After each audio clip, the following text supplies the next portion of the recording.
This is the Middle-earth philosopher, where I take a look at ideas, people, and relationships in Middle-earth and try to examine them from a philosophical point of view that would have existed in that world. When one thinks of battles that happened in Middle-earth during its entire time period, one is not usually thinking of ideas or philosophies behind it or that may have guided it. Normally, it's just a consideration of who's fighting, why, who won, and who lost, and what the ramifications are. That being said though, I think there's one battle in particular that tends to strike my fancy when it comes to the possibility of exploring the ideas that existed behind it and during it and what happened afterwards. This particular war was the Battle of Unnumbered Tears that takes place in the First Age. And there's a reason why this battle is perhaps my favorite in the entire world of Tolkien's universe and why it is so intriguing to me. On the one hand, when I first read it, it felt like I was reading the Battle of Pelennor Fields, or the last alliance that took place at the end of the Second Age. It has that kind of feel to it, this momentum, this build-up of everything is coming into place now and everything's coming together and it's going to be hashed out violently in this one battle, in this one war.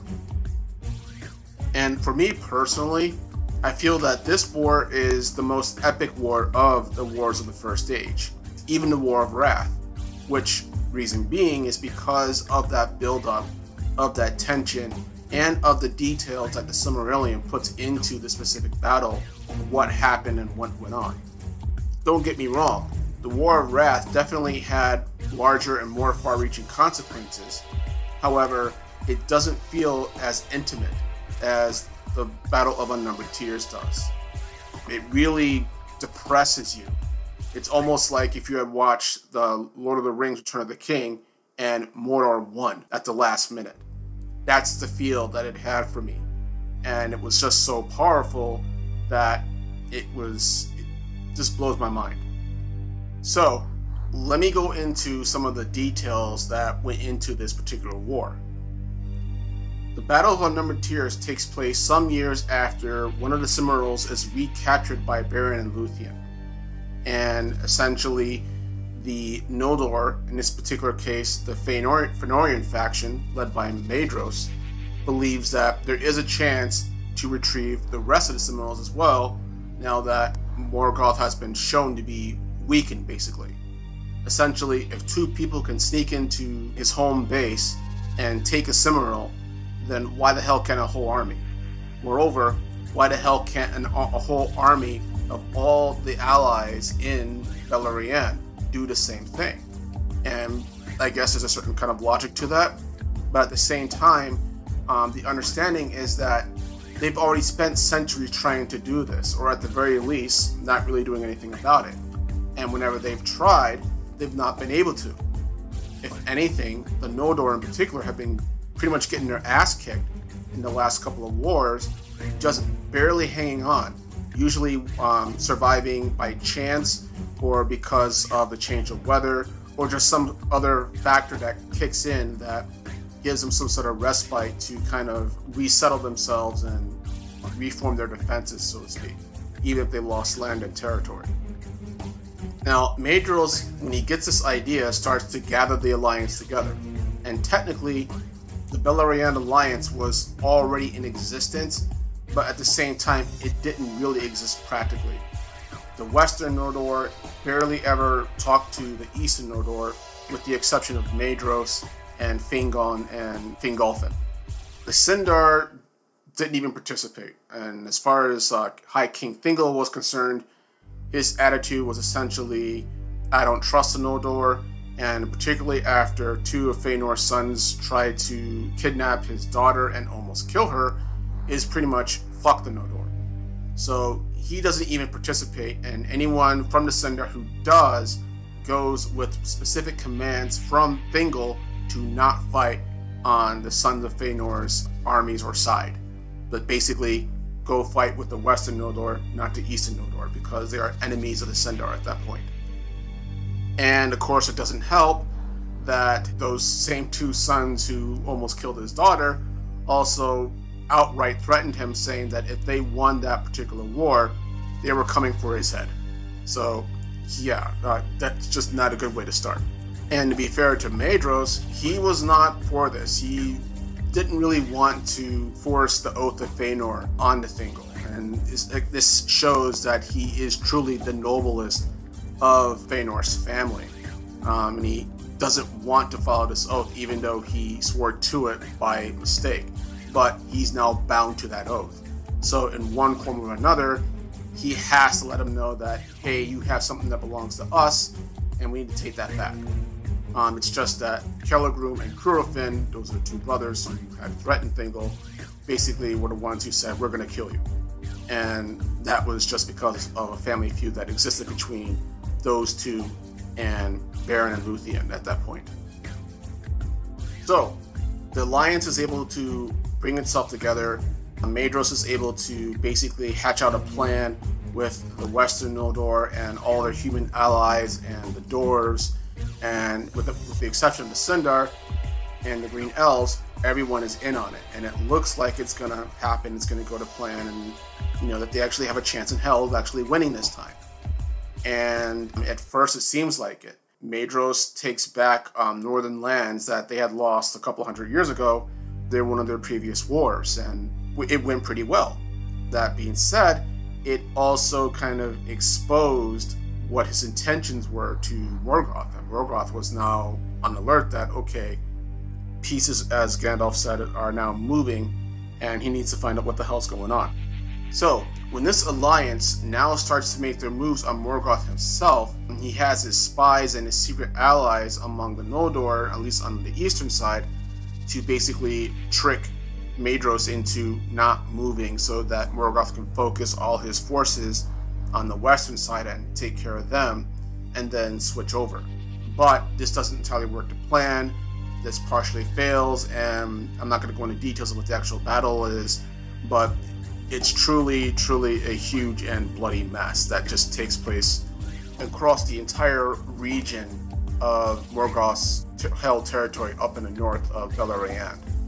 And it's pretty much a seesaw battle, and even with the dragons involved, the Balrogs are involved, basically everyone you can think of gets involved in this battle. And it's really fucking huge.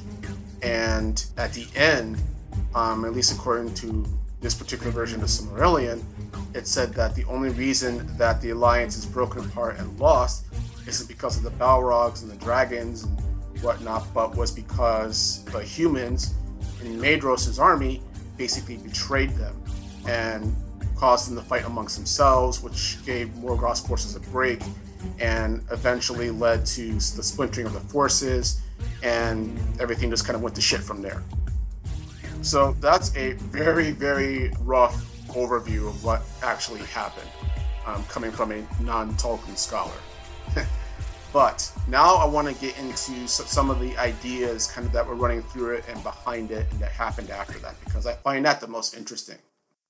It seems like the philosophy behind the Battle of Unnumbered Tears was essentially hope that it was now possible to achieve the goal that the Noldor had originally set for to Middle-earth in the first place, a goal that they had, many of them had pretty much ignored and just didn't care, or if those that did care just did not have the forces or the ability or were just too frightened to actually go in and achieve it. As I said earlier, Beren and Luthien were the only ones who successfully took the Silmaril from Morgoth and got that back. So I can see that this might prove a little bit embarrassing for the Noldor in a way, because it's like, you had 200 years to do this, and these people did it in the course of however many months or whatever, and there's only two of them? Come on. So either way, they were inspired. Maedhros in particular was inspired. He saw a chance that they can now effectively end this war, get his father's jewels back, and just basically live their lives and without war and things of that sort. Now, what makes this different from the previous wars is that in the previous wars, the first couple of ones, the Noldor had always had the upper hand. They had the better equipment, they were better soldiers, and there wasn't an orc army that could stand against them. They were just that damn strong. But they always got into trouble when Balrogs came into play, or later on, dragons and whatnot. So that always kind of fucked up their plans. But they were always, like I said earlier, able to kind of get back some of that territory, recoup, and resettle themselves back into a defensive position so they weren't entirely wiped out. Also, too, moreover, they didn't have a lot of allies. Again, the Sindar didn't participate. Even though they were technically allies, they just didn't really give a fuck. All that being said, the one exception was the Sindar that lived in the Falas, led by Círdan. Círdan was the only and the one true solid ally that the Noldor had against Morgoth during these wars. He was a ride-or-die dude, and him and his whole army and his city and everything. But they were mostly sailors, and they can do hit-and-run raids, but nothing really in terms of land armies and whatnot. That was more the Noldor and the humans and the dwarves kind of a thing. So, that being said, by the time of the Battle of Unnumbered Tears, the Alliance had been able to recoup their forces and were really inspired now because they now saw hope to finally end this war that they've been having with Morgoth for, centuries now. And it literally starts out that way on the western side when Turgon shows up, finally, out of hiding, because he's been hiding for however many years from the rest of the Noldor and everything, and his army comes out to join with the western Noldor army. There is a speech given by the High King of the Noldor about, hope being given to elves and men, and that the shadow was now passing, and that this was it. This was their time of redemption, and everything. And again, it was a Return of the King, Battle of Pelennor Fields moment. It really was. At least that's how it feels to me. And, everyone got swept up in it. The humans did, the Noldor did, and, everything. And me, as a reader, did. So that's the undercurrent philosophy running underneath prior to the battle actually beginning. The idea of hope. Hope of finally ending this century-long feud with Morgoth.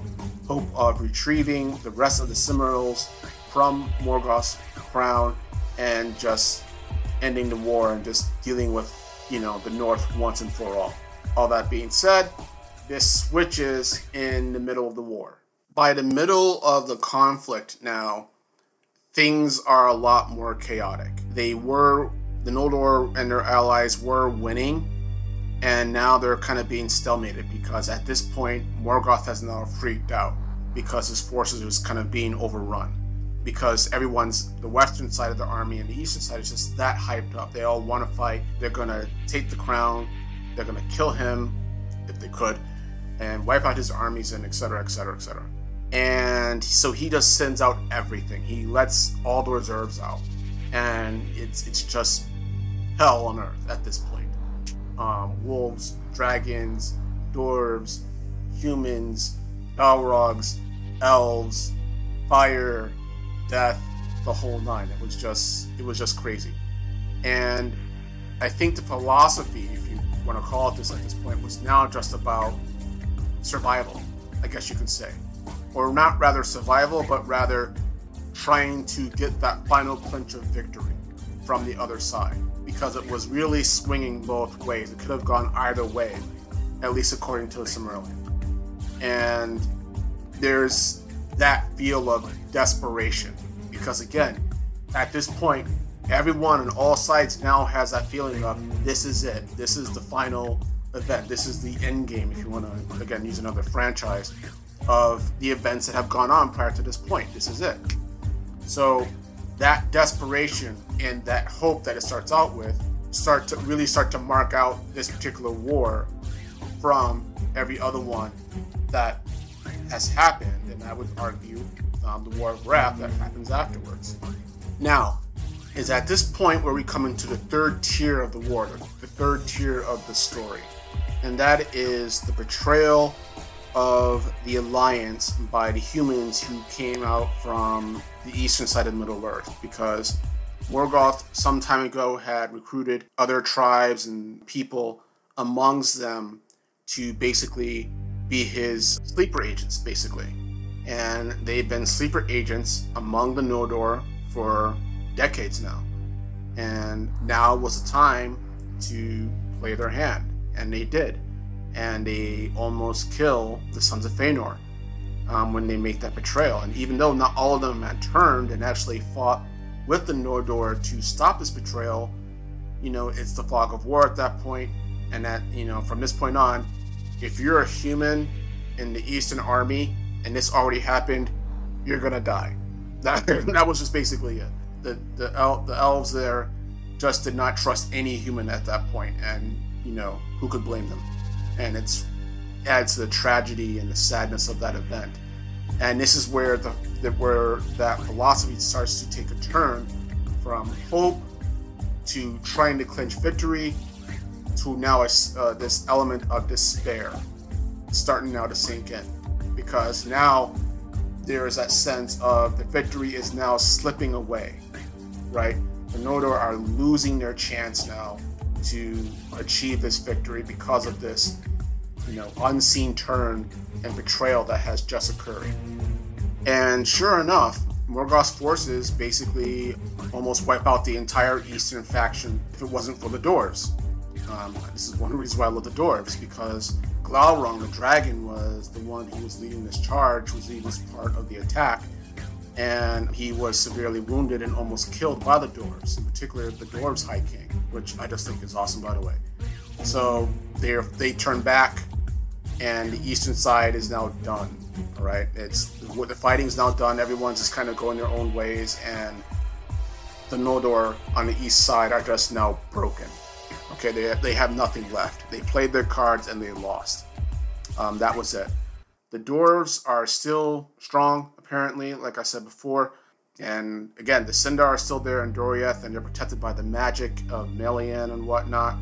But for all intents and purposes, they're an island in a sea of foes at this point.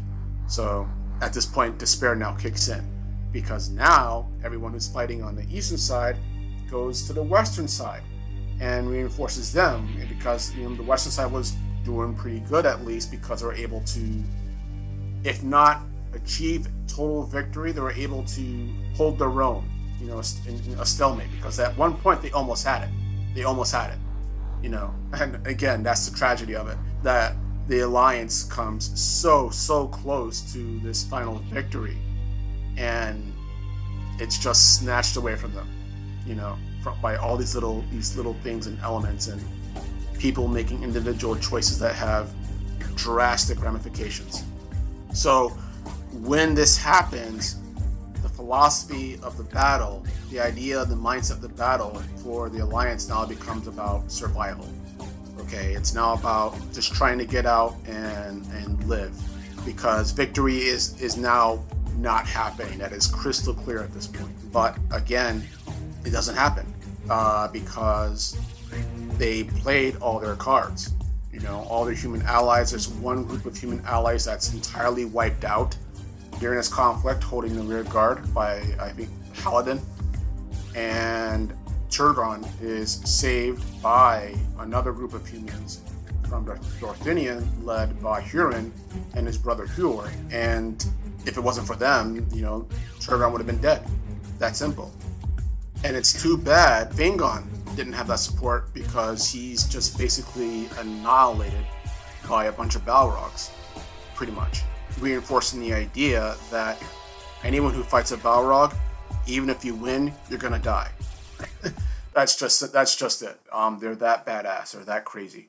So now comes, what is the mindset of the survivors after this war, after all this hope that went into it, all this fire and passion, everything is now just, it's fucking gone, and there's just a huge piles of bodies all over the north at this point, of orcs and wolves and everything.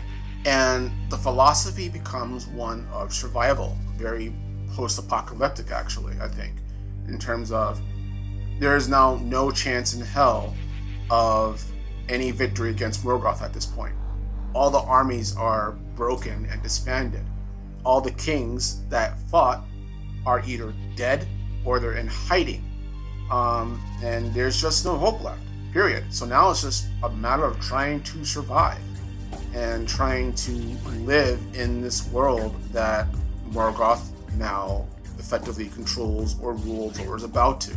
And people are just trying to stay the hell out of his way, essentially. So that's the philosophy, the three philosophies, I think, that were at play before, during, and after the Battle of Unnumbered Tears. And I really want to say this in terms of why I think this was a bigger battle than the War of Wrath. And I don't know, part of me feels like this should have been the final battle of the first stage. The War of Wrath happens, as everyone knows, because Eärendil sails to the west with the Silmaril and recruits the help of the Valar to kick Morgoth out of Middle-earth and etc., etc. And the elves who go to fight are fresh. They're fresh elves. They're like the Noldor when they first arrived in Middle-earth. And, you know, they're just running roughshod over everyone, pretty much. Even though, according to some sources, it says it was like a 40-year war or something like that, which, again, I don't get, but okay. But there isn't that sense of desperation, of investment that they have. Again, the elves that are fighting, with the exception of the Noldor who had remained, arguably, and who are now fighting in Middle-earth, have no real investment in this war other than the Valar told them to. Okay? And that's basically it. The Battle of Unnumbered Tears, however, has that deep investment, has this ongoing and lingering drama and history that has led up to this point, that led up to Maedhros coming up with the idea of coming together for one last push against Morgoth. And all throughout the descriptions of the war, you feel that desperation in there. You feel that hope, right? At the beginning, you feel that sense of fate is about to swing one way or the other in the middle, and you definitely feel that despair that kicks in at the final portion of it. Especially given that, you know, again, a couple of times, the Alliance is so close to victory, so close, and almost have it, and it's just snatched out from under them. And it makes one wonder, you know, what would have happened at that one, because this kind of goes against what the Noldor were told, that, you know, anything you do is going to be for nothing, and you're going to lose, and whatever. And it's like, you know, at that point, for a good portion of the war, it sure as hell wasn't looking like it. You know, they were doing pretty damn well. So who's to say what was going on with that? But it's that investment and that drama behind that really fuels the dramatic portrayal of this war, and the ideas of the people and beasts and everything who were fighting it. So that's why, for me, Battle of Unnumbered Tears is my favorite war out of all of Middle-earth. I definitely feel that because of that investment and everything, that it should have been the final battle of the first stage, and that, you know, it was just that heavy, it was just that dramatic and everything. So that was pretty much it.